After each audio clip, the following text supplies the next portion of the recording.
আজ কিছু ক্লায়েন্টের উদ্দেশ্যে বলি যে তোমরা কিন্তু আর্টিস্টকে বুক করছো কাজ করানোর জন্য, কোনো টেকনিশিয়ান কিন্তু তোমার কাছে পার্সোনালি গিয়ে বুকিং নিচ্ছে না।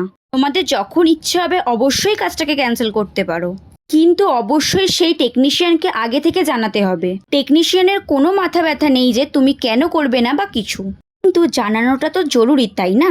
তুমি ক্যান্সেল না করে কম টাকায় হোক বা যাই হোক অন্য কোথাও নেলস করিয়ে নাও, সেটা একান্তই তোমার ইচ্ছা। কিন্তু তোমার জন্য কোনো আর্টিস্ট ঘন্টার পর ঘন্টা বসে আছে, সেটা তো কখনোই ঠিক না, তাই না? তোমাদের টাকা, তোমাদের ইচ্ছা যে কোথা থেকে নেলস করাবে। কেউ তোমাদেরকে এসে বলতে যাবে না তুমি আমার কাছে এসো, আমার কাছেই নেলস করে যাও।